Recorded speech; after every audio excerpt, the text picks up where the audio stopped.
अस्सलाम वालेकुम and welcome to नया दौर न्यूज़ बुलेटिन। मैं हूं हसन इफ्तिखार, लेकर आया हूं आपके लिए अब तक की ताज़ा तरीन खबरें। सबसे पहली खबर यह है कि पीटीआई नहीं छोड़ूंगा, जेल इसलिए काट रहा हूं।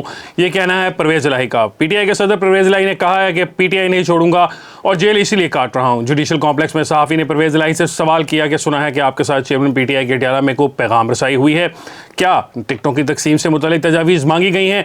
इस पर परवेज़ इलाही ने इनकार किया कि नहीं, ऐसा तो कुछ नहीं हुआ। परवेज़ इलाही ने कहा कि जज साहब आए थे, उन्होंने चेयरमैन पीटीआई के सेल के बाहर दीवार गिरा दी।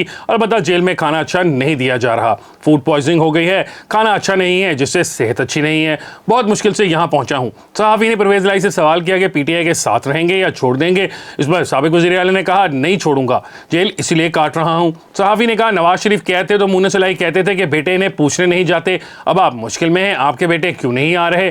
परवेज़ इलाही ने जवाब दिया कि मुझे कोई मुश्किल नहीं, ठीक हूँ, खुदा का शुक्र है।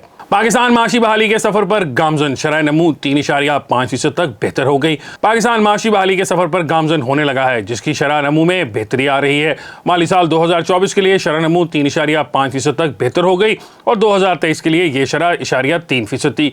अगस्त 2023 तक पावर जनरेशन में 14%, डीजल सेल में 11% और पेट्रोल सेल में 8% से ज़ायद इजाफा देखने में आया है। जबकि सितंबर 2023 में पाकिस्तान की बरामदात 1.15% से $2.4 बिलियन तक पहुंच चुकी हैं। पाकिस्तान पेट्रोलियम लिमिटेड की शरह नमू में 44% का रिकॉर्ड इजाफा देखने में आया है। पाकिस्तान में कॉटन की पैदावार 72% और गंदम की पैदावार 28 मिलियन टन तक पहुंच चुकी है, जबकि चावल की पैदावार 9 मिलियन टन तक पहुंचने के इम्कानात हैं। सितंबर में तजारती खसारे में 48% तक कमी आई है और 2 माह में डॉलर की कीमत में 50 रुपये से ज़्यादा कमी हुई। इसके अलावा पाकिस्तान IMF, बैनुल-अक़वामी तरक्याती बैंक और वर्ल्ड बैंक से मजमूई तौर पर $1.4 अरब लेगा। अगली खबर यह है कि सऊदी अरब में 12,000 अफगान शहरियों से पाकिस्तानी पासपोर्ट बरामद, तहकीकात शुरू। अफगान शहरियों को बड़ी तादाद में पाकिस्तानी पासपोर्ट जारी करने का इंकशाफ हुआ है। ज़राए के मुताबिक सऊदी अरब ने 12,000 अफगान शहरियों से पाकिस्तानी पासपोर्ट बरामद कर लिए, जिसके बाद DG पासपोर्ट्स डायरेक्टरेट मुस्तफ़ा काजी और FIA ने तहकीकात शुरू कर दी। ज़राए का कहना है कि जाली पासपोर्ट बनाने वाले ग्रोह के मरकजी मुलजिम को लाहौर से, जबकि पासपोर्ट डायरेक्टरेट इस्लामाबाद का एक हाजिर और एक रिटायर्ड मुलाजिम भी गिरफ्तार किया गया है।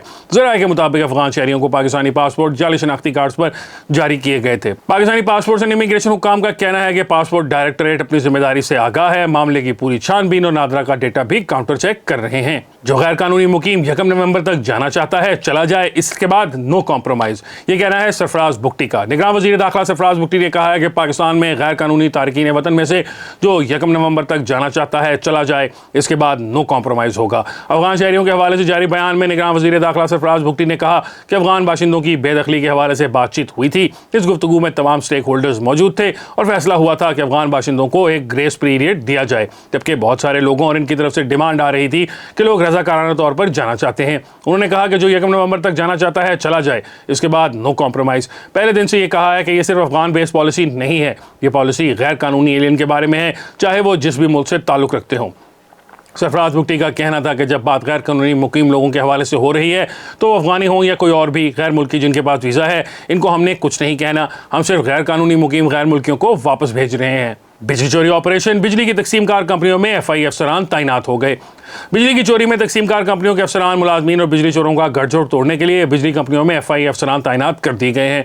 वफाकी तहकीकाती इदारे के 3 अफसरान की तैनातियों का नोटिफिकेशन भी जारी कर दिया गया है, जिसके मुताबिक पेस्को, सेप्को और हेस्को में अफसरान को तैनात किया गया है। नोटिफिकेशन के मुताबिक FIA के डिप्टी डायरेक्टर सादुल्ला खान को पेस्को, डिप्टी डायरेक्टर सूफी अब्दुल हफीज चाचड़ को सेप्को और एक्टिंग डायरेक्टर मुजम्मल अहमद जतोई को हेस्को में तैनात किया गया है। नोटिफिकेशन में कहा गया है कि FI अफसरान बिजली चोरी रोकने और रिकवरी बढ़ाने में मदद करेंगे। ये अफसरान बिजली कंपनियों में मुलाजमीन और बिजली चोरों का गठजोड़ तोड़ने पर भी काम करेंगे। वाज़ेह रहे कि मुल्क भर में बिजली चोरी के खिलाफ ऑपरेशन तेजी से जारी है, जिस दौरान अरबों रुपए की वसूली का दावा किया गया है, जबकि ऑपरेशन में मुतअद्दिद मुकदमात दर्ज करके गिरफ्तारियां भी की गई हैं। कुछ सियासी जमातें इलेक्शन जनवरी से भी आगे ले जाना चाहती हैं। तर्जुमान PTI, पाकिस्तान तहरीक इंसाफ के तर्जुमान बैरिस्टर गौहर खान ने कहा है कि कुछ सियासी जमातें आम इंतखाबात को जनवरी से भी आगे ले जाना चाहती हैं।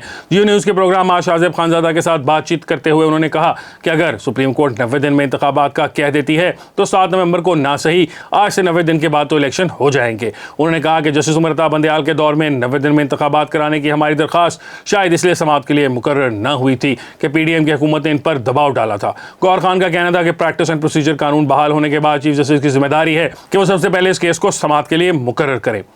अब तक के न्यूज़ बुलेटिन के लिए इतना ही। इंशाल्लाह आपसे मुलाकात होगी एक और न्यूज़ बुलेटिन के साथ। मुझे हसन इफ्तिखार को दीजिए इजाज़त। अल्लाह हाफिज़।